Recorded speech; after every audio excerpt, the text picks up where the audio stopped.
برصغیر پاک و ہند میں کیا علماء اکرام نے فتوے کسی کے کہنے یا جبر کے عالم میں دیے تھے؟ دیوبندی مسلک اور بریلوی مسلک کے اختلافات کی بنا پر کیا تاریخ مسخ ہو رہی ہے؟ وہ علماء اکرام جن کے جائیدادیں ضبط ہوئی اور جنہوں نے اس جنگ کے اندر شہادت کا درجہ پایا، اس حوالے سے کیا کہیں گے؟ آئیے دیکھتے ہیں پروگرام۔ السلام علیکم ورحمۃ اللہ وبرکاتہ۔ جنگ آزادی ہند میں مسلم علماء اکرام کی جدوجہد کا ذکر جتنا بھی کیا جائے کم ہے۔ ان کی قربانیوں نے ایک تاریخ رقم کر دی۔ یہ بات اپنی جگہ ہے کہ بریلوی مسلک اور دیوبندی مسلک آپس کے اختلافات کو جتنا بھی ابھاریں کم ہے، لیکن 1897 کی جنگ آزادی ہند میں دونوں مکاتب فکر کے لوگوں نے اپنی جانوں کی قربانی دینے سے دریغ نہ کیا۔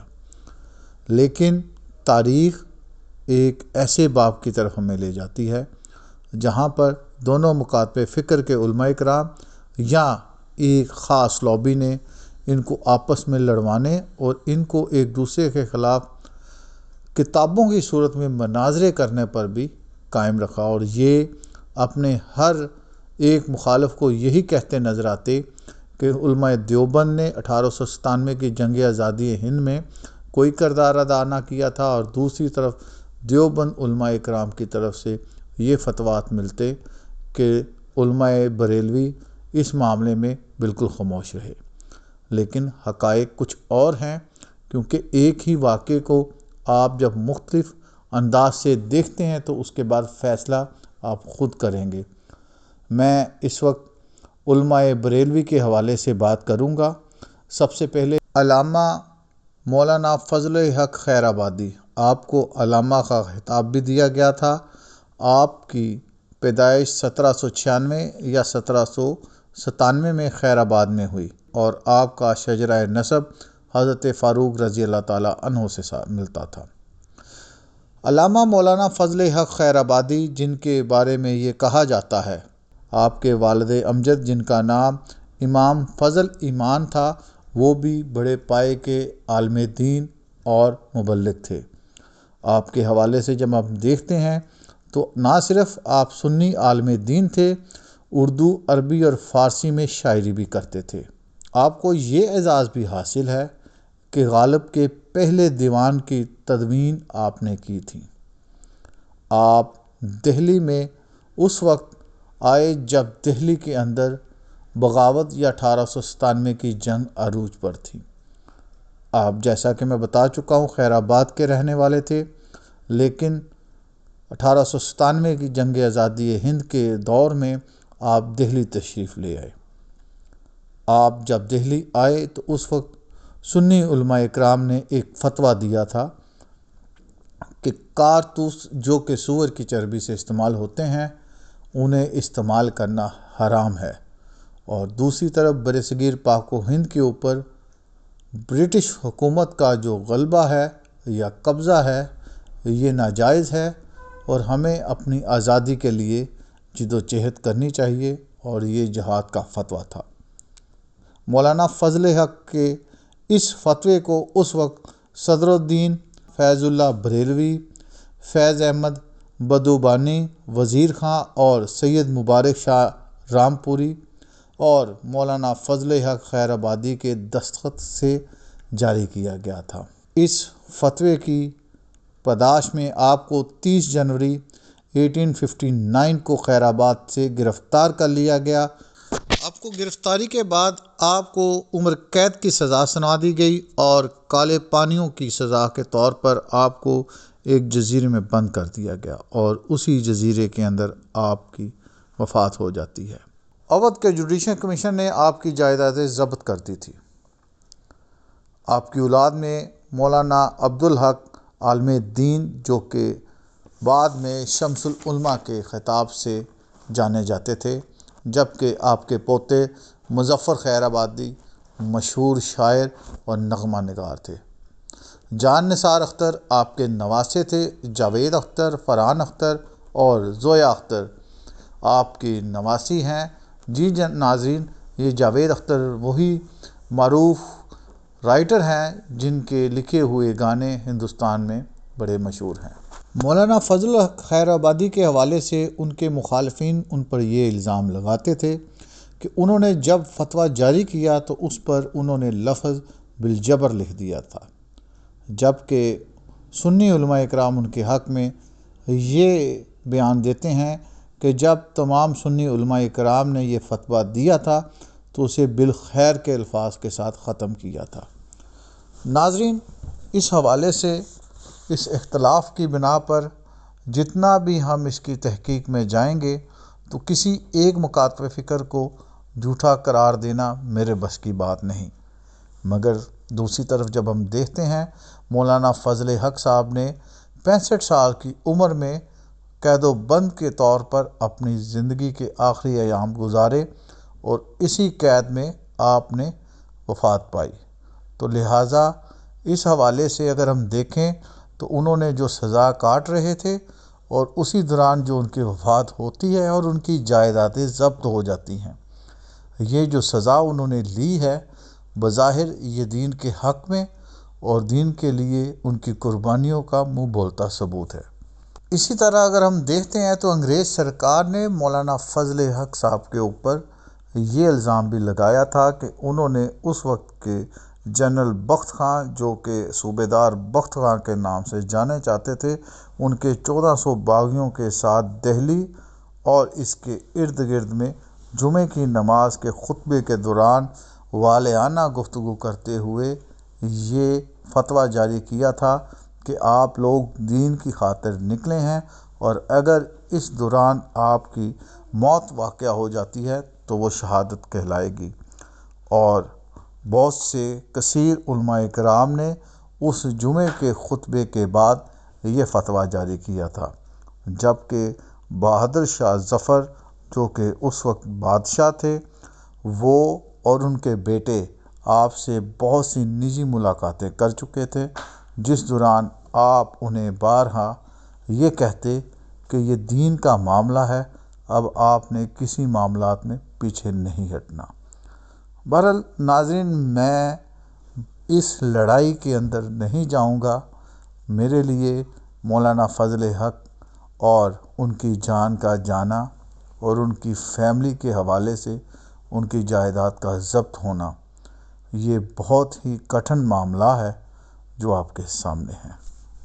مولانا صاحب نے اپنے ایک بیان میں جو گرفتاری کے بعد انہوں نے دیا تھا کہ میں نے اپنے کسی بھی خطبے یا بیان میں عوام کو مشتعل نہیں کیا، جبکہ بادشاہ وقت کے ساتھ میری نجی ملاقاتوں میں جو میں نے انہیں مشورے دیے انہوں نے ان میں سے کسی پر عمل نہیں کیا۔ مفتی صدر الدین آپ برطانیہ حکومت کے سرکاری ملازم تھے اور صدر الصدور کے عہدے پر فائز تھے۔ جس وقت دہلی کے حالات خراب ہوئے تو اس وقت آپ نے بھی یہ فتویٰ جاری کیا تھا۔ آپ حکمت کے، ریاضی کے، ادب کے اور فقہ کے حوالے سے تفسیر میں اعلیٰ مقام رکھتے تھے۔ مفتی صدر الدین جو کہ صدر الصدور تھے اور مفتی کے حوالے سے آپ مجسٹریٹ کے عہدے پر فائز تھے۔ جس وقت بغاوت اپنے عروج پر تھی تو آپ دہلی ہی میں قیام تھا اور آپ کا دہلی کے اندر اس وقت بہادر شاہ ظفر کے کہنے پر آپ اسلامی فقہ کے مطابق فیصلے صدر کرتے۔ مفتی صدر الدین صاحب کے حوالے سے حکومت برطانیہ نے آپ کو 1857 کی جنگ آزادی کے بعد گرفتار کر لیا، مگر جیسا کہ میں پہلے بتا چکا ہوں کہ فتوے کے اوپر مفتی صدر الدین صاحب کے بھی دستخط تھے، مگر انہوں نے یہ پلی لی کہ انہوں نے یہ فتویٰ اس وقت بہادر شاہ ظفر اور ان کے بیٹوں کی امام پر دیا تھا، اگر وہ فتوے پر سائن نہ کرتے تو انہیں مار دیا جاتا۔ آپ نے فتویٰ بالجبر والے معاملات پہ اپنا بیان دیا۔ آپ کے اسی بیان کے اوپر آپ کو آپ کی نصف جائیداد کو ضبط کر کے رہائی دے دی گئی، مگر حکومت برطانیہ آپ سے سدا ناراض رہی کہ آپ اس وقت حکومت برطانیہ یا اس وقت کے حالات کو دیکھتے ہوئے برطانیہ حکومت کے حق میں کوئی اہم خاطر خواہ کام نہ کر سکے۔ مفتی صدر الدین کے حوالے سے ان کی جو رہائی ہوئی تھی اس میں اس وقت دہلی کے کوتوال سید مبارک شاہ کا بہت ہاتھ تھا۔ مفتی صاحب کیونکہ حکومت برطانیہ کے ملازم تھے اور آپ کا اپنے علاقے میں بہت اثر و رسوخ تھا، علاقے سے مراد دہلی تھا، تو آپ کی جیسا کہ آدھی جائیداد ضبط کر لی گئی تھی، تو سید مبارک شاہ کے ساتھ آپ کے ذاتی تعلقات تھے، تو انہوں نے آپ کی رہائی کے لیے برطانیہ حکومت میں اس وقت لابنگ کی تھی، اور انہوں نے آپ کو یہ مشورہ دیا تھا کہ آپ یہ پلی لیں کہ آپ نے یہ فتویٰ اس وقت جبر کے حالت میں دیا تھا، اگر آپ فتویٰ نہ دیتے تو آپ کو قتل کر دیا جاتا۔ اور سید مبارک شاہ جو کہ اس وقت کوتوال دہلی تھے اور حکومت برطانیہ کے مخبر تھے، انہوں نے آپ کو حکومت برطانیہ کا وفادار لکھ دیا، تو لہٰذا اس بنا پر آپ کو حکومت برطانیہ نے بعد میں چھوڑ دیا۔ علامہ فیض احمد بدعیونی، آپ کے والد حکیم غلام احمد تھے۔ آپ کی پیدائش بدعیونی کے علاقے میں ہوئی تھی۔ آپ کے نانا حضرت عبدالحمید عثمانی اپنے پائے کے علماء اکرام میں گنے جاتے، جبکہ حضرت علامہ فضل رسول بدعیونی آپ کے ماموں تھے۔ آپ بہت کم عمری میں یتیم ہو گئے تھے اور آپ کی پرورش آپ کے ماما جی نے کی تھی۔ آپ اعلیٰ پائے کے شاعر تھے اور اس کے ساتھ ساتھ عربی، فارسی اور اردو میں مہارت رکھتے تھے۔ آپ کا تخلص رسوا تھا۔ آپ نے اس وقت کے لیفٹیننٹ گورنر سر ولیم میو کو عربی سکھائی تھی۔ آپ 10 اپریل 1854 میں عیسائیوں کے مناظرے کے اختتام کے موقع پر مولانا رحمت اللہ کریانوی اور ڈاکٹر وزیر خان آبادی دونوں کے معاون تھے۔ آپ کی معاونت میں پادری فنڈر نے اس بات کا اقرار کیا کہ انجیل اب اپنی اصل حالت میں قائم نہیں ہے۔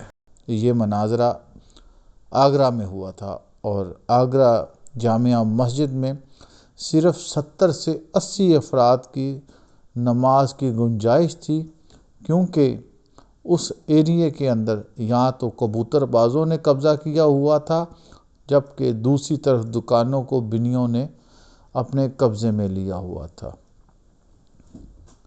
علامہ فیض احمد رسوا یا بدعیونی کا ہی یہ کارنامہ ہے کہ آپ نے آگرہ کی لوکل ایجنسی کا قیام عمل میں لایا اور انہوں نے مل کر مسجد کو اس وقت کے قابضین سے چھڑوایا۔ میرٹھ اور دہلی میں جب علم انقلاب تو ڈاکٹر وزیر اکبر اور مولوی فیض احمد نے آپ کی سرپرستی کی اور آپ نے فتویٰ جاری کیا، جیسا کہ فتویٰ مولانا فضل حق خیر آبادی اور مفتی صدر الدین ازوردہ اور مفتی فضل کریم اور مولوی عبد القادر وغیرہ جاری کر چکے تھے۔ آپ کے بارے میں مشہور ہے، جب فساد اپنے عروج پر تھا مگر دوسری طرف دلی کے اندر برطانیہ حکومت نے اپنا کنٹرول کر لیا، تو آپ نے نیپال کی طرف ہجرت کر لی۔ آپ کے ماموں علامہ فضل رسول نے آپ کی تلاش جاری رکھی، مگر آپ کا نیپال جانے کے بعد کوئی بھی ذکر تاریخ میں نہیں ملتا۔